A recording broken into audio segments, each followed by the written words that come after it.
ingin, kalau Allah ingin kita masuk surga semuanya, ngapain sih diciptain neraka? Bener nggak? Dihilangin aja nerakanya gitu loh, kita jadi surga, nggak usah ciptain sama setan gitu ibarat kata ya. Nah, kenapa ada dua hal? Karena hidup itu pilihan.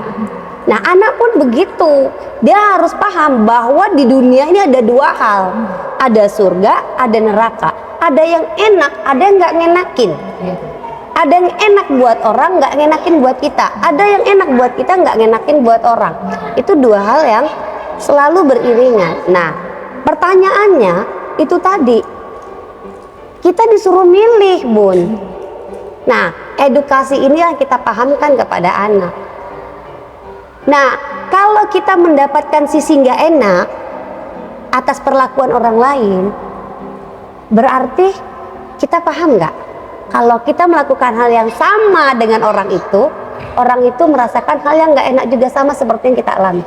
Nah, itu juga yang perlu kita siapkan pada fase anak usia dini. Jadi ketika dia mau nakalin temennya, dia paham, oh nanti temenku nangis nih, udahlah aku janganlah, kasihan juga dia kalau nangis nanti dimarahin sama ibunya. Nah, anak pahamkan fondasi emosinya yang kuat supaya dia nanti ketika bertebaran di luar sana, di sekolah, bersama teman-teman baru, bersama guru, bersama orang lain, yang dia lakukan terhadap orang lain adalah hal-hal yang positif, ya Bun ya. Paham di sini ya? Nah, jadi kalau ada anak berantem tadi, pertama kita melihat perkembangan emosinya, yes, karena mereka tahu dong yang mana yang tidak baik dan baik. Tinggal kita mengarahkan bagaimana mereka menempatkan diri, mengendalikan diri, dan memahami kalau hal tidak baik ini nggak enak loh kalau dilakukan. Itu PR kita. Anak-anak itu nggak bisa diomongin dengan kata-kata, dia perlihatkan dengan contoh. Benar nggak? Ya, betul. Ibu ngomong aja, ngoceh aja, tapi nggak nyontoin, ya kan? Ya. Bener. Coba dirapin dulu tasnya, dirapin, gitu kan? Tapi berapa kali ibu dalam seminggu saat dia pulang sekolah, ibu yang angkat, ibu rapikan, sambil ibu ngomong, sayang, kalau pulang sekolah tasnya dirapikan di sini ya, biar jadi anak pinter, biar rumah kita rapi, gitu kan, gitu ya.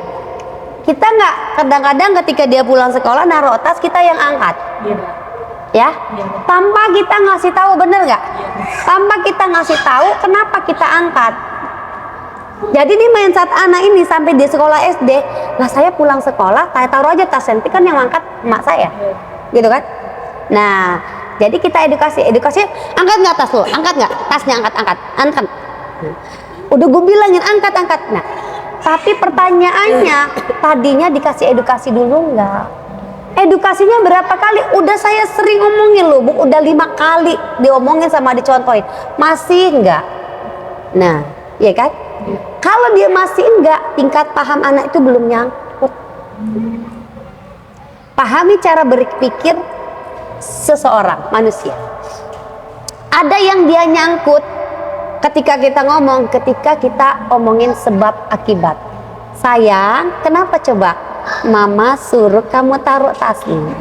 Kalau kita nggak taruh tasnya di sini, nggak digantung atau nggak ditaruh di sini, nanti tas ini terinjak. Kamu punya alat di sini nanti bisa patah pensil. Terus ini kan rumah kita jadi berantakan. Kenapa? Supaya dia bagus, supaya tas kamu nggak keinjak orang lewat. Taruh. Dia menghubungkan sebab akibat.